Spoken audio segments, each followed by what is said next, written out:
ഈശോ മിശിഹായിക്ക് സ്തുതിയായിരിക്കട്ടെ. ഹല്ലേലൂയ. എന്റെ കുടുംബാംഗങ്ങളെ, കുഞ്ഞുങ്ങളെ, നമ്മുടെ സ്വന്തങ്ങളെ, സുഖമാണോ? അതെ, അച്ഛൻ ഊറാറെ കിട്ടിയിട്ടുണ്ട് കേട്ടോ. കളറില്ലാന്ന് പറഞ്ഞ് കുഞ്ഞുങ്ങള് പ്രൈസ് ദി ലോർഡ്. സുഖമായിരിക്കുന്നു. ഡിക്കന്മാരെ നന്നായി ധ്യാനിക്കുന്നു. പ്രാർത്ഥനയ്ക്ക് ഒരുപാട് നന്ദി. എന്നെ തനിയെ വിടരുത് കേട്ടോ. ഈശോ പറഞ്ഞില്ലേ, പിതാവ് എന്നെ തനിയെ വിട്ടിട്ടില്ല, അത് എന്നെ നിങ്ങൾ തനിയെ വിടാൻ പാടില്ല. ഹല്ലേലൂയ. പ്രാർത്ഥിക്കണം കേട്ടോ. സാക്ഷിയുണ്ട്, ഇംഗ്ലീഷിലുള്ള സാക്ഷിയാണ്. ഞാൻ പെട്ടെന്ന് അത് മലയാളീകരിച്ച് വായിക്കാം. Praise the Lord, dear Binoyachan. My name is Roshni from Cambridge, UK. I am sorry for the delay of writing the testimony regarding my blessing, which was.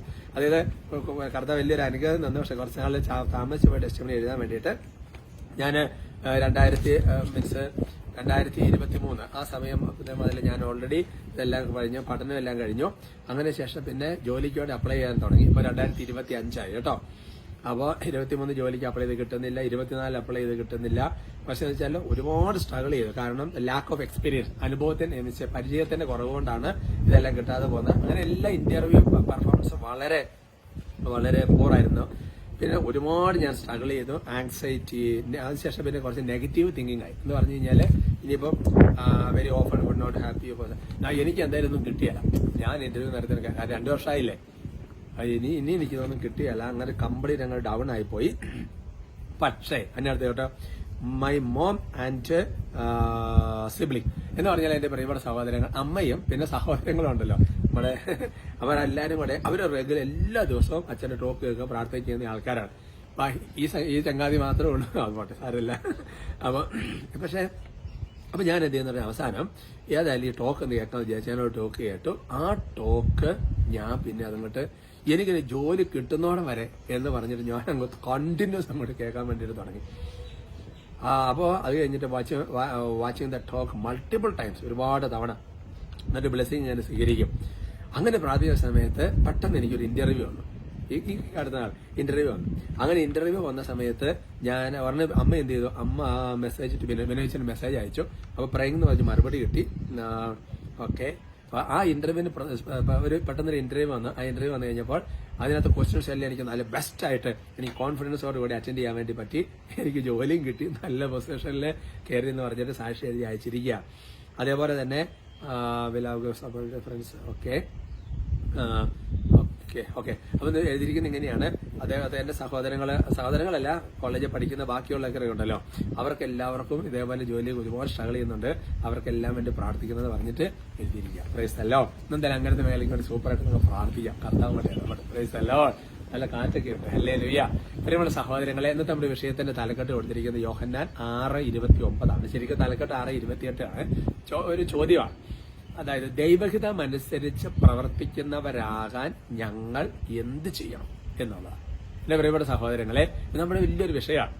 സത്യത എന്നാന്നറിയാം സഹോദരൻ, ഇത് അപ്പസ്തോലന്മാർ ചോദിച്ച ചോദ്യമാണ്. ഈശോ യോഹന്നാൻ 6:28 ചോദ്യം ഇതാണ്, ദൈവഹിതമനുസരിച്ച് പ്രവർത്തിക്കുന്നവരാകാൻ ഞങ്ങൾ എന്ത് ചെയ്യണം. 29ാമത്തെ വാക്യത്തിൽ ഈശോ മറുപടി പറഞ്ഞു. ഈശോ പറഞ്ഞു, ഇതാണ് ദൈവഹിതമനുസരിച്ചുള്ള പ്രവൃത്തി, അവിടുന്ന് അയച്ചവനിൽ വിശ്വസിക്കുക. പറഞ്ഞേ ഹല്ലേലൂയ. ഉച്ചത്തിൽ പറ ഹല്ലേലൂയ. എല്ലാവരും അതിനോ. അപ്പോ ഈശോ ശിഷ്യന്മാർക്ക് തന്നെ കൺഫ്യൂഷൻ. അല്ല, ദൈവത്തെ എങ്ങനെ നിറവേറ്റും? ഈശോ നേരിട്ട് ചോദിച്ചു. ശമ്പരവർ പറഞ്ഞു വളരെ ക്ലിയർ, ഇതാണ് ദൈവഹിതമനുസരിച്ചുള്ള പ്രവൃത്തി. ചോദ്യം എന്നതാ, ദൈവഹിതമനുസരിച്ച് പ്രവർത്തിക്കുന്നവരാണ് എന്ത് ചെയ്യണം. മറുപടി എന്നതാ, ഇതാണ് ദൈവഹിതമനുസരിച്ചുള്ള പ്രവൃത്തി. എന്നിട്ട് പറയാ, അവിടുന്ന് അയച്ചവൻ വിശ്വസിക്കുക. ഒറ്റ പ്രവൃത്തിയേ ഉള്ളൂ, ഈശോയിൽ വിശ്വസിക്കുക. അപ്പൊ എങ്ങനെ ദൈവഹിതം നിറവേറുന്നത് അത് പറഞ്ഞുതരാം. അതായത് ഈശോയിൽ വിശ്വസിച്ചാൽ അതിനാൽ തന്നെ നമ്മളെക്കുറിച്ചുള്ള ദൈവഹിതം നിറവേറി കഴിഞ്ഞു. ഇനിയിപ്പോ അടുത്ത പ്രശ്നം എന്ന് വെച്ചാൽ നമുക്ക് അനുദിന ജീവിതത്തിൽ ചില ദൈവഹിതം ഉണ്ടല്ലോ, അതാണല്ലോ വിഷയം. അതിന് മറുപടി കേട്ടോ. ഉദാഹരണമായി നിങ്ങളിപ്പോൾ ഒരു ഡോക്ടറിൽ നിങ്ങൾ നല്ല വിശ്വാസമായി. ആ ഡോക്ടറെ നിങ്ങൾ വിശ്വസിച്ച് കഴിഞ്ഞാൽ പിന്നെ നിങ്ങൾ ചെയ്യാൻ പോകുന്ന കാര്യം എന്താ, ആ ഡോക്ടർ പറയുന്നതെല്ലാം നിങ്ങൾ ചെയ്യും. ഭക്ഷണത്തിന് ക്രമീകരണം ചെയ്യും, എക്സസൈസ് ചെയ്യും, മരുന്ന് കുറിച്ച് തരുന്ന കണ്ണും പൊട്ടി വിശ്വസിച്ച് ചെയ്യും, അല്ലേ എന്ന് പറയുന്നത് പോലെ കർത്താവായ യേശുക്രിസ്തുവിൽ വിശ്വസിക്കാൻ പിന്നെ ചെയ്യുന്നത് അറിയോ, പിന്നെ ഈശോ പറയുന്നത് കണ്ണും പൊട്ടി ചെയ്യാം. മറ്റൊരു അച്ഛൻ ധ്യാനത്തിൽ പറയുന്ന പോലെ വചനത്തെ കണ്ണും പൊട്ടി വിശ്വസിക്കാം. അപ്പൊ ഡോക്ടറെ വിശ്വസിച്ച പിന്നെ ഡോക്ടർ പറയുന്നത് ചെയ്യുന്ന പോലെ തന്നെയാണ് ഈശോയെ വിശ്വസിച്ചാൽ പിന്നെ ഈശോയിൽ പറഞ്ഞ വചനങ്ങളെല്ലാം പ്രവർത്തിച്ചുകൊണ്ടിരിക്കും. ആ വചനം അനുസരിച്ച് പ്രവർത്തിക്കാൻ തുടങ്ങി കഴിഞ്ഞാൽ ദൈവഹിതം മാത്രമേ നമ്മുടെ ജീവിതത്തിൽ നടക്കുകയുള്ളൂ. ക്ലിയർ ആയോ? ക്ലിയർ ആയില്ല എന്ന് എനിക്ക് മനസ്സിലായി. അത് ക്ലിയർ ആകണമെന്നുണ്ടെങ്കിൽ ഒന്നാം ഭജനഭാഗം 2 പ്രാവശ്യം വായിക്കണം, പിന്നെ ഈ ടോക്ക് 1 പ്രാവശ്യം കേൾക്കണം, എന്നിട്ട് കുറെ നേരം ധ്യാനിക്കാൻ പ്രാർത്ഥന ചെയ്താൽ മൊത്തം ക്ലിയർ ആവും കേട്ടോ. Praise the Lord. എന്താന്ന് പറഞ്ഞാൽ എന്റെ പ്രിയപ്പെട്ട സഹോദരങ്ങൾ ശരിക്കും ഉണ്ടല്ലോ, ഇപ്പൊ കുറച്ചുകൂടെ ക്ലാരിറ്റി തന്നു കഴിഞ്ഞാൽ നമ്മൾ ഈശോയിൽ വിശ്വസിച്ച് കഴിഞ്ഞാൽ വചനം ഫുള്ള് നമ്മൾ അനുസരിക്കാൻ വേണ്ടി തുടങ്ങിയാൽ പിന്നെ പരിശുദ്ധാത്മാവിന്റെ പ്രവർത്തനം വളരെ ശക്തമായിരിക്കും. അപ്പൊ നമുക്ക് ഓരോ സെക്കൻഡിലും പിന്നെ പരിശുദ്ധാത്മാവ് ഓരോന്നിങ്ങനെ പറഞ്ഞുകൊണ്ടിരിക്കും. അതാണ് പറഞ്ഞത്, രാജാക്കന്മാരെ കുറിച്ച് സുഭാഷിതത്തിൽ പറയുന്നുണ്ട്, രാജാവിന്റെ നാവിൽ ദൈവം കുടികൊള്ളുന്നു. അതിന് മറുപടി കിടക്കുന്ന 2 Samuel 23:2 ദാവീദ് കർത്താവിന്റെ ആത്മാവ് ദാവീദിനോട് അരുളി ചെയ്യുന്ന അവരുടെ വചനമാണ് അവന്റെ നാവിൽ എന്ന് പറയാം. അപ്പൊ വചനമുണ്ട്, പിന്നെ പരിശുദ്ധാത്മാവിന് പറഞ്ഞ ശക്തന്മാർ ദൈവഹിതം എല്ലാം നടത്തിക്കൊണ്ടിരിക്കുകയുള്ളൂ അല്ലേ? ശരിയല്ലേ? അപ്പൊ ദൈവഹിതം അനുസരിച്ച് പ്രവർത്തിക്കുന്നവരാകാൻ ഈശോയിൽ വിശ്വസിക്കുക. ബാക്കിയെല്ലാം ഇങ്ങനെ ദൈവഹിതം പിന്നെ നടക്കുകയുള്ളൂ. Praise the Lord. കർത്താവ് അനുഗ്രഹിക്കട്ടെ കേട്ടോ. പ്രാർത്ഥിക്കാം, സ്തുതിക്കാം. Hallelujah, hallelujah. ഉച്ചത്തിൽ സ്തുതിക്കാം. യേശുവെ ആരാധന, ആരാധന, ആരാധന. കർത്താവ് ഞങ്ങളങ്ങനെ സ്തുതിക്കുന്നു, ആരാധിക്കുന്നു, നന്ദി പറയുന്നു. കർത്താവെ ഈ പൊന്നോമന മക്കളെ പ്രതി ആശീർവദിക്കാൻ, അനുഗ്രഹിക്കുകയും ചെയ്യാണ്. ദൈവഹിതം ഈ വചനം ഇത് പാലിച്ചുകൊണ്ടുപോകാൻ ശക്തമായ അഭിഷേകം നിറയട്ടെ എന്ന് പ്രാർത്ഥിക്കുന്നു. കർത്താവ് ദൈവമേ, ദൈവദിനത്തെ ഈശോയെ കണ്ണുപൊട്ടി വിശ്വസിക്കാൻ കൃപ ലഭിക്കും. ദുഷ്ടാരിമകളെ ബന്ധിക്കുന്നു.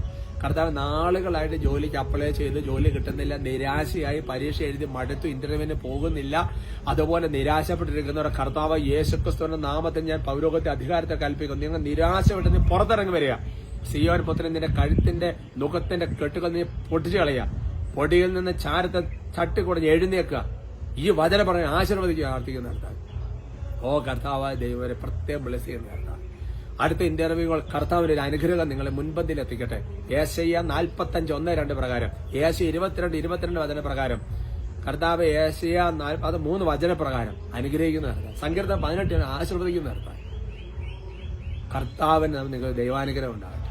നമ്മുടെ കർത്താവ് വിശ്വസിക്കാനുഗ്രഹം, പിതാവായ ദൈവത്തിന്റെ സ്നേഹം, പരിശുദ്ധാത്മാവിന്റെ സഹവാസം നിങ്ങൾ എല്ലാവരോടും കൊണ്ടായി ഇപ്പോഴും എപ്പോഴും എന്നേക്കും. ആമേൻ.